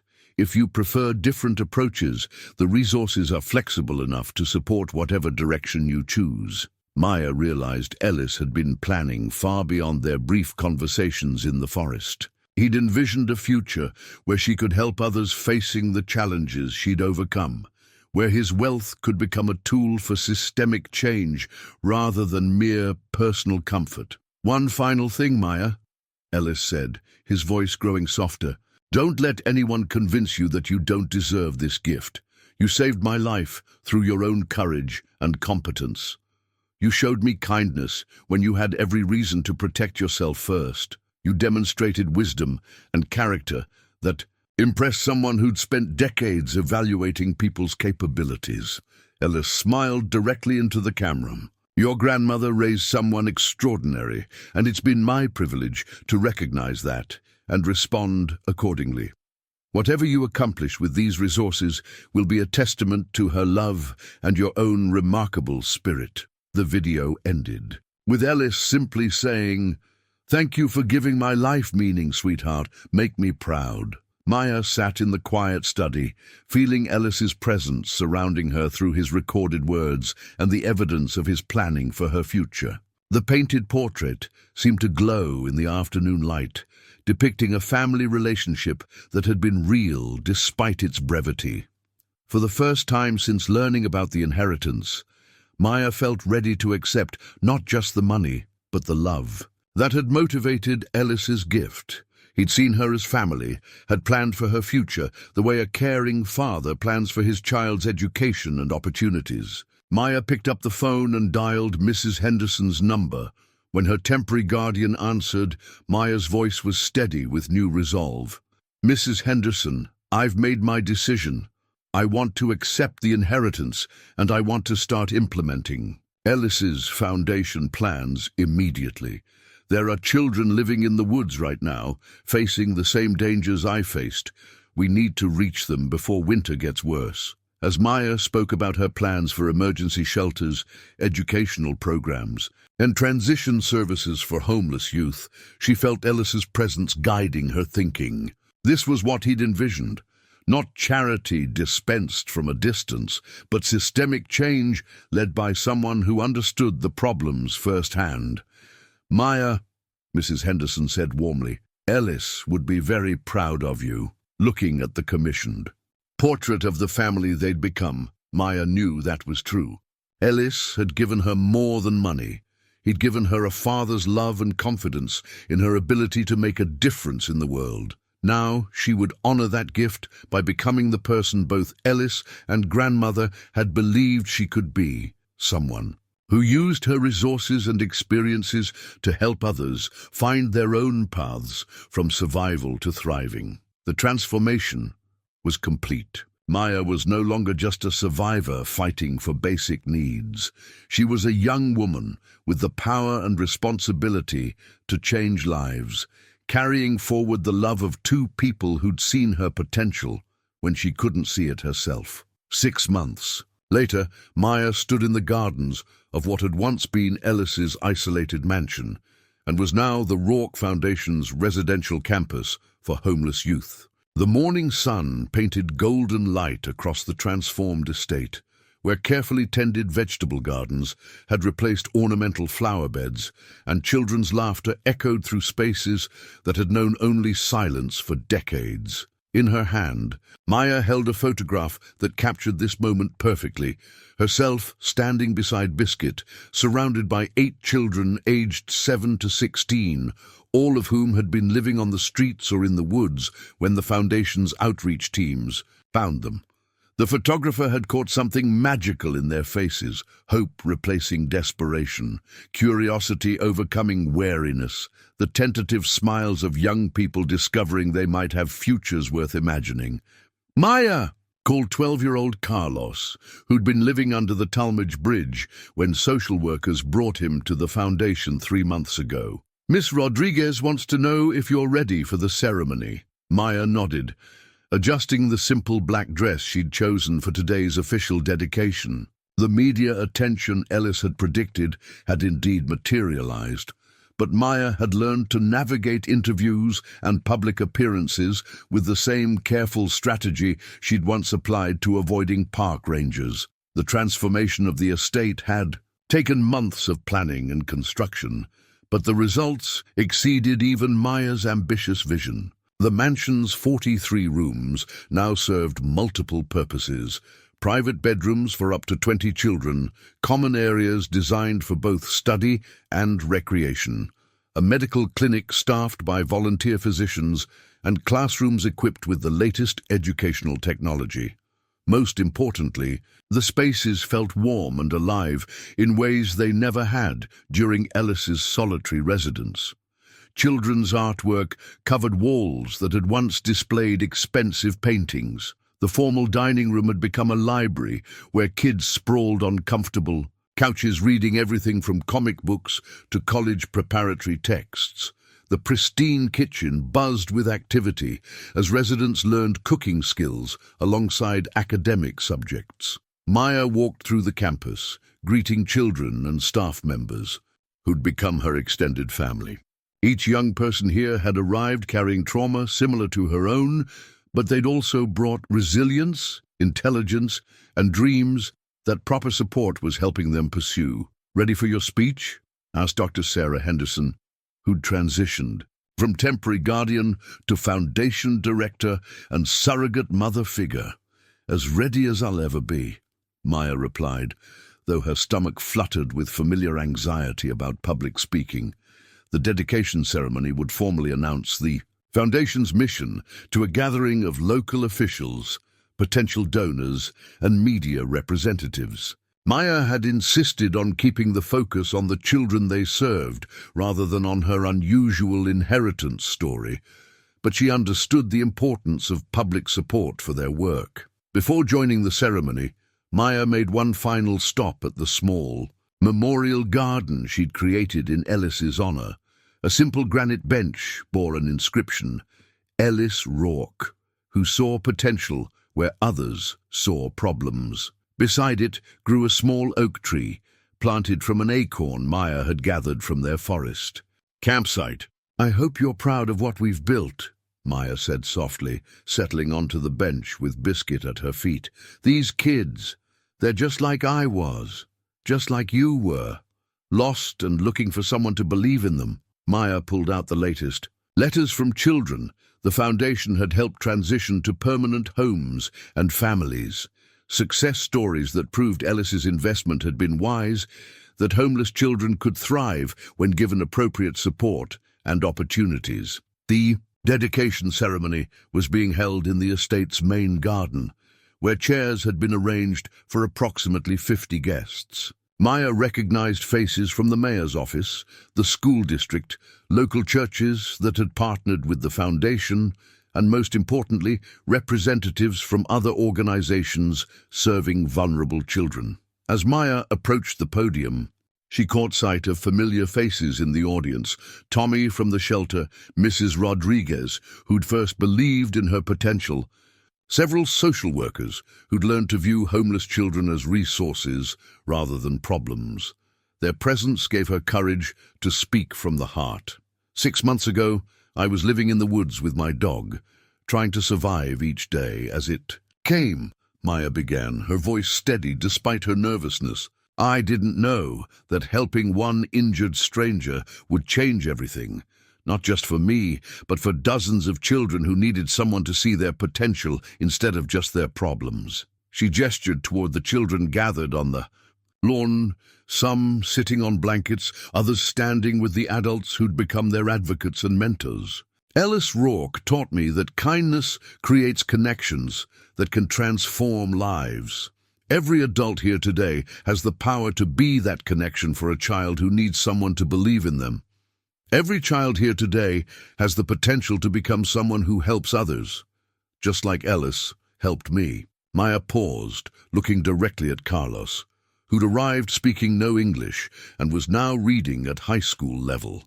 At Keisha, who'd been living in an abandoned building and was now planning to study veterinary medicine. At Marcus, whose name reminded Maya of her own traumatic foster experience, but whose gentle nature with younger children showed how healing could overcome even the deepest wounds. We're not trying to save anyone, Maya continued. These kids are already heroes. They've survived things that would break most adults. We're just providing tools and opportunities for them to build the lives they deserve. The applause was warm and sustained, but Maya felt proudest of the looks on her residents' faces, young people who'd rarely heard adults speak about their strengths instead of their deficits. After the ceremony, as the sun set over the transformed estate, Maya walked through the campus one final time. In the library, she found several children working on homework with volunteer tutors. The medical clinic buzzed with activity as Dr. Chen conducted routine health screenings. The kitchen smelled of dinner being prepared by residents learning culinary skills. This was what Ellis had envisioned when he'd written those letters planning her future.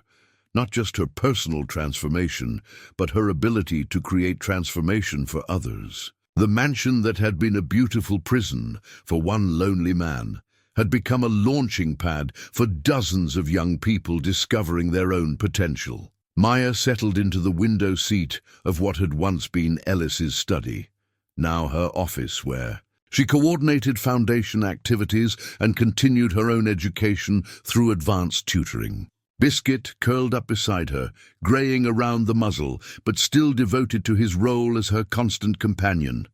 From this window, Maya could see the lights of Savannah in the distance, a city that had once represented danger and uncertainty, now the center of work that gave her life profound meaning.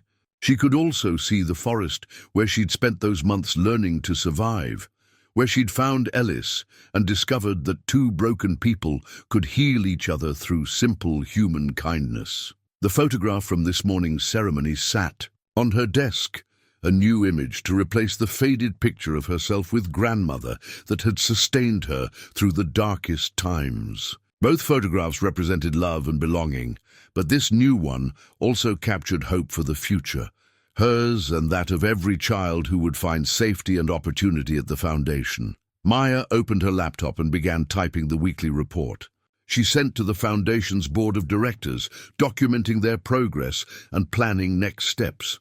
Tomorrow would bring new challenges, children to help, programs to expand, partnerships to develop with other organizations. But tonight, she felt the deep satisfaction that comes from work aligned with one's deepest values. Outside her window, the Georgia pines whispered in the evening breeze, carrying echoes of the girl who'd once hidden among them, trusting no one except her dog and believing survival was the best she could hope for. That girl's courage and resilience had led to this moment. A young woman surrounded by family she'd chosen and work that honored both Ellis's generosity and grandmother's dreams. The transformation was complete, but the story was just beginning. Every child who found safety at the foundation, every young person who discovered their own potential, every connection forged between unlikely people, all of it carried forward the simple truth Ellis and Maya had learned together in the forest. Sometimes, salvation comes from the most unexpected places, offered by the most unlikely people, creating ripples of hope that spread far beyond anyone's ability to measure.